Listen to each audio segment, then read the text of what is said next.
I'm Tiffany Red, and this is 100 Mag TV.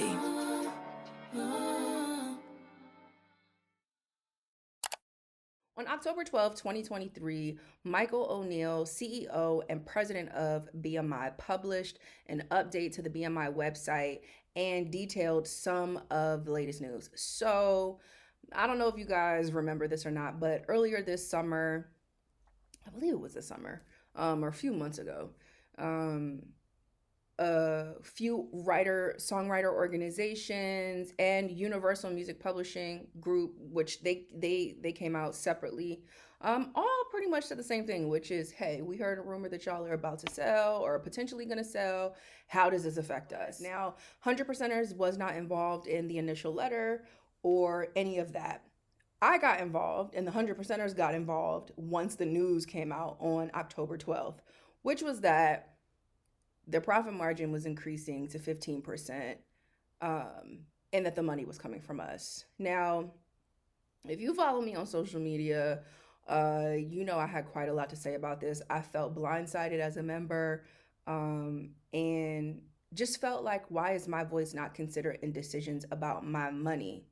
And why is this not a bigger announcement? I didn't see it all over the press. I saw it in Music Business Worldwide, and that was really it. Like, I didn't get an email from BMI. I didn't even like the update on the BMI website. Like, if you were to go to the BMI website right now, it'll say, an update from Mike O'Neill, but that's pretty ambiguous. We don't know what that means, right? So there was no like proper headline that says, hey, here's the update. Here is what these updates detail. And so I was pissed. And so I made a video and said what I said, which I'm sure you guys have seen. And if you haven't, go back to my Instagram. It's at I am Tiffany Red, and see what it is that I had to say. I also posted some takeaways from the Music Business Worldwide article about the update.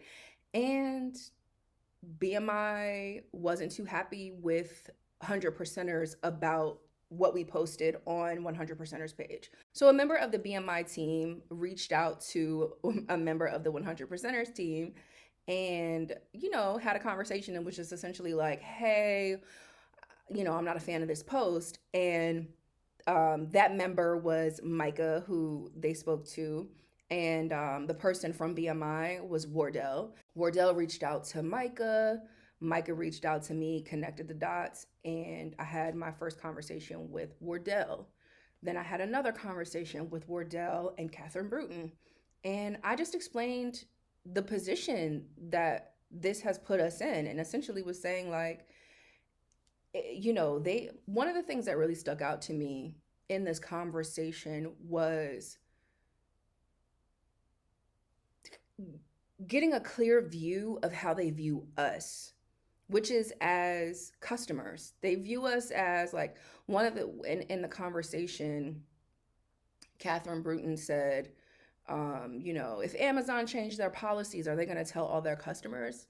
And like, that was like a source of contention in the conversation. I was really upset when she said that. But after like really sitting with it, I was like, okay, so this is how they view us, right? Whether we agree or not, they view us as a customers, and they are providing a service. So as a customer, receiving a service, I argued the point that at any point we should be able to cancel our service with you, and that if there are changes that are updates that impact us financially, that there needs to be a significant push to update members.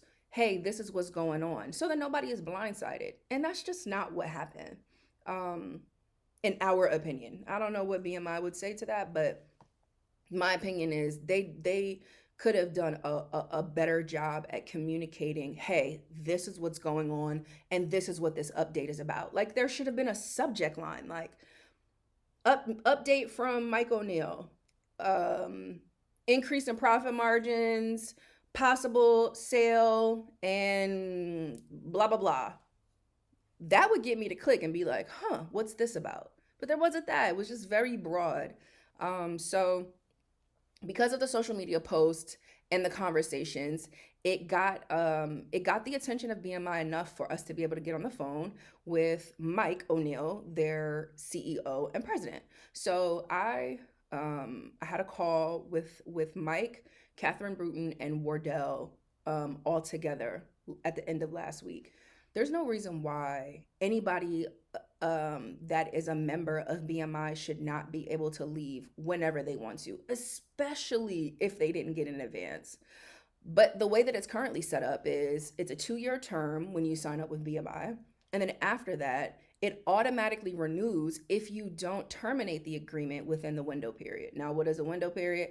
It's a designated period that the PRO, which is a performance rights organization, it's a window. A window period is like, so their window period is 3 months. So you have those 3 months to terminate your agreement. If you don't terminate your agreement within that window period, it will automatically renew.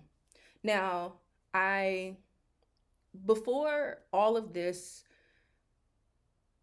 happened, I never really gave hard, like, critical thought to how archaic of a system a window period is. And I want to be clear that BMI is not the only performance rights organization that operates with the window period. ASCAP does as well. I don't know much about CSAC.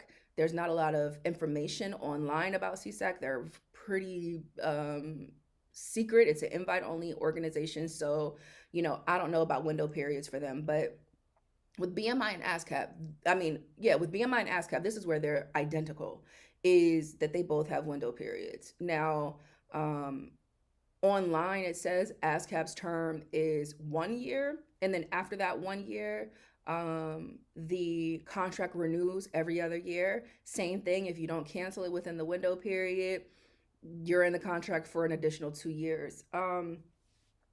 It's an archaic practice.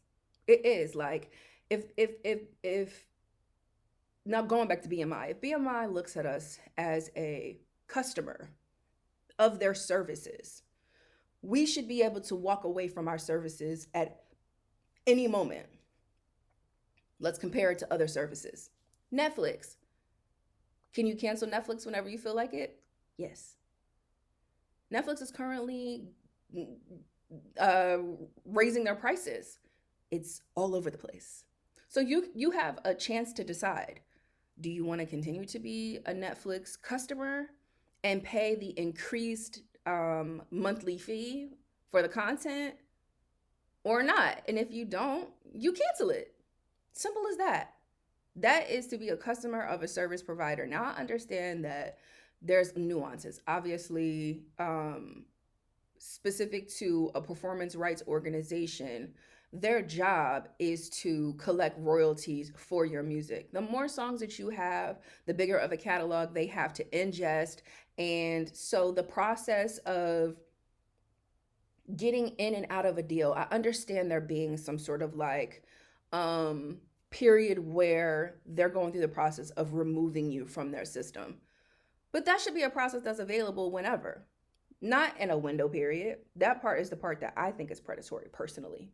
To continue to have that now in a time when, if you view us as a customer and you are providing a service, there's absolutely no reason why we should not be able to cancel our service at will, especially if we don't owe you any money. After the conversation with Mike O'Neill and his team, I got back with the 100%ers team and discussed the call and like next steps and what would be appropriate. And so I posted a video on my Instagram with an update to let you guys know I spoke to Mike O'Neill for that first call, and here's what he said, and asked you guys to comment and DM me and tell me some of the things that you feel could evolve or better be updated and modernized in the BMI system.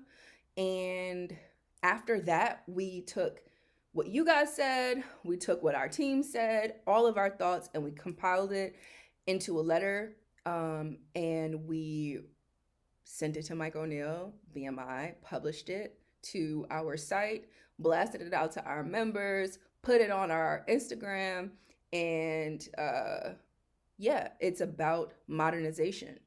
So the subject is modernization proposal for BMI, affiliation, royalties, and transparency.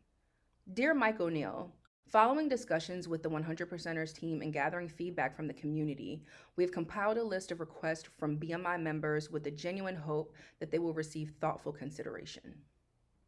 Modernization related to BMI's affiliation agreement and termination. Bullet point 1. Provide a grace period to members not in their window period who want to terminate membership with BMI after the October 12th update. Bullet point 2. Moving forward, give music creatives the right to cancel their membership with BMI anytime if no advance has been paid, just like any other service provider. Bullet point 3. Retire the window period system. Bullet point 4. For members that take an advance, the length of their term with BMI should be negotiable based on what's in the pipeline and the potential timeline for recoupment. Bullet point 5. Make the membership termination process simpler and offer it online. I just want to say specific to the termination process. As it stands, in order to terminate your membership with BMI, it has to be submitted through the mail. You have to go to their website, print out this termination letter, and it has to be sent certified mail or some sort of mailing system that has like a tracking. Like you can't just send it, put a stamp on it, and send it. But you wouldn't know that unless you really read through all of their stuff, right? So you have to send it. So you have to figure out when your window period is. And then you have to send this form, certified mail with tracking, and that's the process. So we think that at this point, there's no reason why BMI can't put a button on our member dashboard that's easy for us to click and it all be digital. Like that's just ridiculous. So, and I just want to add that in the conversation with Mike, he talked to me about how old the online system is and how from our point, like the front facing portal and the back end portal for their team needs to be updated. He said it's like 20 years old. Now, I mean, that's old as hell. So I ain't mad at BMI for spending some money on the system, but it's like, can you talk to us about what you're spending money on before you spend it? Anyway, okay, back into this letter. Okay, so modernization related to BMI's royalties and online portal. Point 1, pay out royalties every 30 days or pay interest accrued and quarterly royalty payments. Now, I think that's a really important one because the more frequent we get paid our money, the more stable our income becomes. Like, have you ever, like, I mean, I'm sure plenty of you have gone through this. Being an independent contractor makes it so hard to get an apartment, to buy a car, to do everyday regular life stuff. But if we had a more stable income, and stable meaning like consistent, we would probably be in a better position. So to wait for your check quarterly, which is once, 4 times a year, to wait for your quarterly check, versus getting paid every 30 days and being able to keep up with the schedule of everything else. It's just like quarterly payments, annual payments, biannual payments, all that kind of stuff is not on par with the schedule of everything else. It's not on par with the schedule of bills, which are every 30 days. So if we were paid every 30 days, it would make our income more stable. So I really believe that point is really important. Okay, so let me see. Getting back to the letter. Okay, so point 2, enhance the BMI portal for members to be more user-friendly and comprehensive, simplifying the song registration process and implementing a user dashboard that provides valuable insights such as tracking the performance of songs in our catalog, displaying total earnings for each song, and the current balance for unrecouped accounts displayed on the dashboard would be helpful. Modernization related to BMI's transparency and representation. Host an in-person town hall in Los Angeles. Now, the reason why I feel like that one is really important, and shout out to Micah because this is Micah's idea. Micah really felt very strongly about the conversation being public from the beginning. If it was up to Micah, the very first time that we spoke to Mike O'Neill would have been in a public forum so that people could hear the dialogue and just hear what we're hearing. We think it's really important. FaceTime is really important, and connecting with the people and the communities that you serve is really important, and hearing from them and allowing them to hear from you. So, uh, town hall, I believe, is really important. So, here's the reason why we want a town hall. Point 2, explain why BMI went from not for profit to for profit. Point 3, clarify what these changes to the business model mean for music creatives financially, and show examples of what we make now versus what we will make in the future. Point 4, allow members to ask questions. Now, that point is really important to me because you guys have sent me a lot of questions that are not on this letter.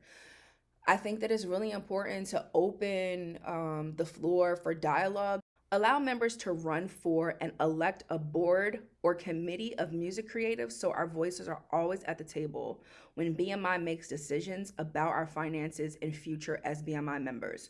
Now, I feel like that point is really important as well because, like, the reason why things continue to happen that are not in our favor is because there are not enough of us at the table who have a voice that these companies respect. So I think it's really important to allow the BMI members to run for a committee and elect a committee, like, and allow this group of people to have a seat at the table. And we know that our interests as the members are being considered by people who understand what it is like because they are too creatives.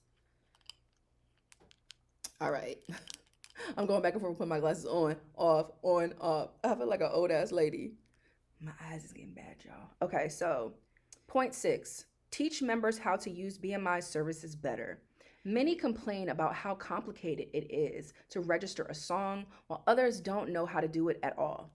Now, I think this clearly goes without saying, duh. Like, I feel like, more of us need to know how to use the service and handle our business. Like, the whole point of performance rights organizations is to collect our money. Like, all the other stuff, like the brand part of it, award shows and workshops and all this other stuff that they provide is gravy. The bread and butter of what a performance rights organization is for is to collect your performance rights royalties. That's what they're supposed to be doing. So, bottom line, the same way that PROs invite us to all of these award shows and want to help and get us to help continue to level up their profile and brand is the same way that the PROs like a BMI and ASCAP need to create workshops and content and all the things to teach people how to do their business and make it not so complicated. Like, why is it so complicated to register a song? To me, I feel like complicated processes are intentional. They just are. And complicated processes allow for there to be a longer window for them to keep the money. That's why we want to see, if they aren't going to pay us out every 30 days and they aren't going to pay us quarterly, that we get the interest too. Because the reality is the longer our money sits in these accounts, their accounts, the more money they make off of it. And the more they get to do, we don't know what they're doing with our money. It's the same as the bank. We have no idea what they're taking our money and invested it in and all these things. Like, their BMI is no different. We don't know what they're doing with our money. So if you're going to make the process all long and drawn out and complicated, I want all the money that has been collected off of my money for all of the time it has taken for me to get to my money. Point 7, improve BMI's communications. To me, this is the most important point, or one of the most important points, like top 3. Improve BMI's communication with all members through a comprehensive approach that includes sending out regular email updates and newsletters, engaging on social media platforms, utilizing social media for sharing important information, fostering content collaborations, leveraging media, and prominently featuring company updates, news, and educational resources on the front page of the BMI website and at the link in all BMI social media bios. Now, I want to just super double down on this point. So, in a digital social media age, it is the place where the world all meets up. It's like our cafeteria, if you will. You go to see what's going on. Now, I could say being a content creator and someone who has built a brand and a platform to inform, that it is very possible. I have built a brand and a platform to inform and educate y'all on a very small budget. And so I know if I can do this, that companies that are bringing in billions of dollars every year can do this. BMI brought in $1.57 billion last year. They kept 10% of that. That's a lot of money. So out of that 10%, you're going to tell me that you guys can't pay somebody in communications to do all of these things? Now, I'm not saying that the person in communications or people in communications at BMI don't have all of these same grand ideas that we do. But the reality is it's not being done. Like, I'll go and I look at BMI's Instagram and I'm like, damn, they got over 200,000 followers, yet their engagement is nowhere to be found. I have more engagement on my own social media, and I have less than 50,000 followers on my own page. 100%ers page has 16,000 followers, yet we have more engagement. But you know why? It's because we're intentional about putting information out there. The lack of education, in my opinion, is intentional, because as long as we don't know how to register a song, who to ask, where to go, we continue to not know, and they continue to make hella money.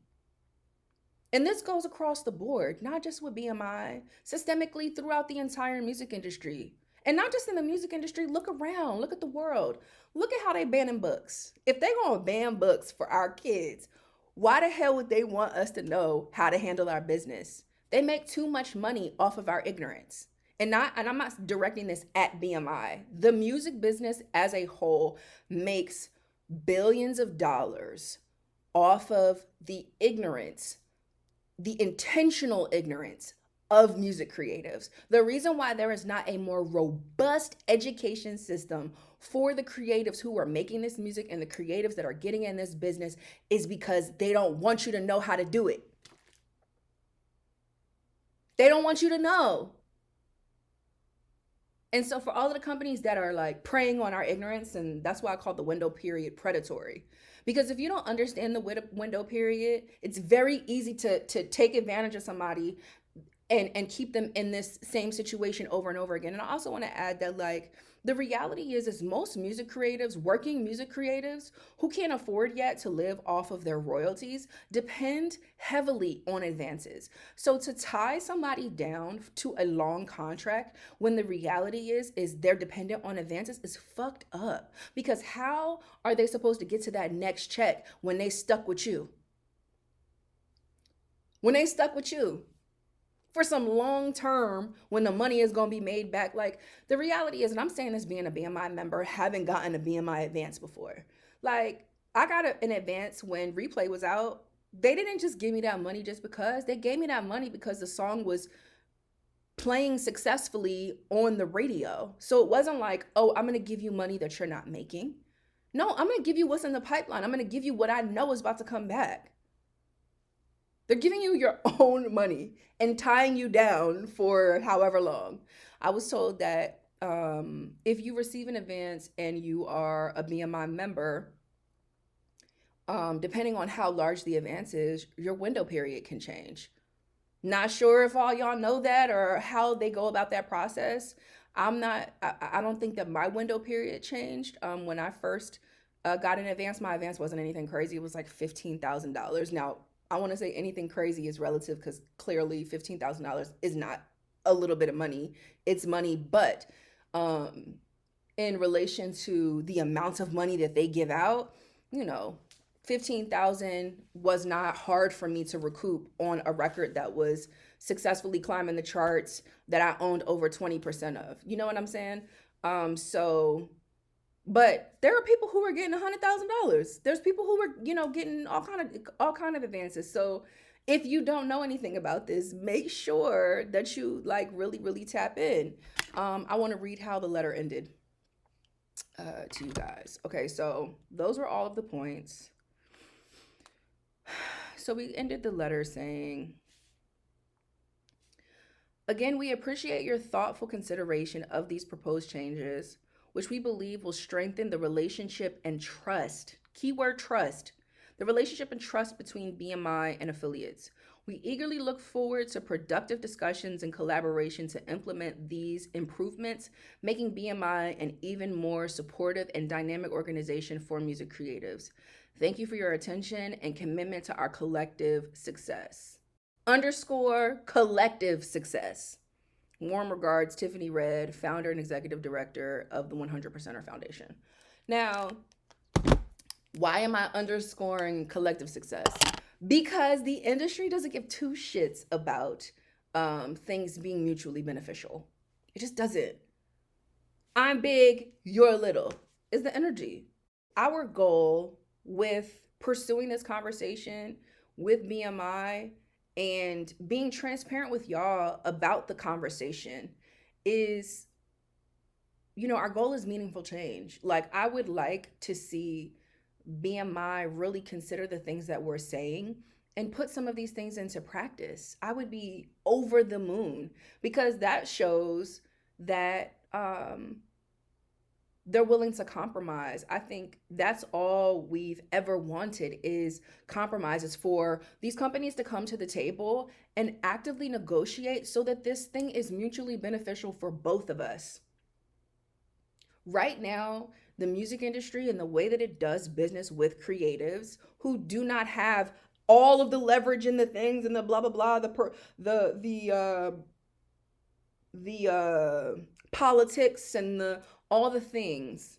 Working class songwriters and producers that are working on your Beyoncés and Justin Biebers and all of these big artists, but may just not have the single, or may only have one single, or whatever. Like, people who are actually working.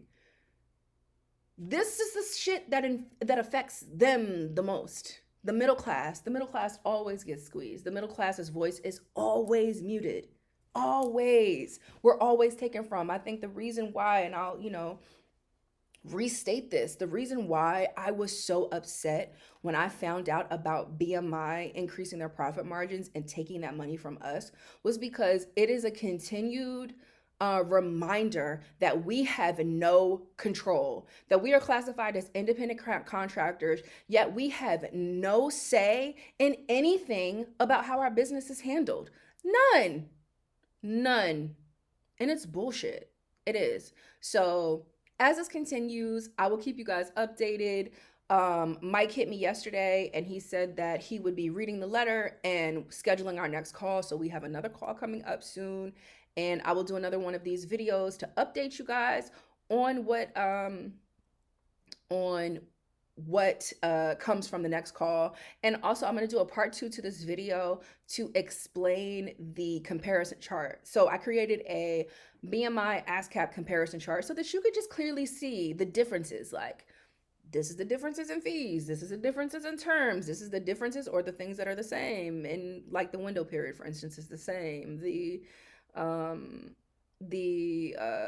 are a few things that are the same. So I'll go through that chart on part 2 to this video, so make sure you check it out. Until next time, thank you for watching another episode of 100 Mag TV.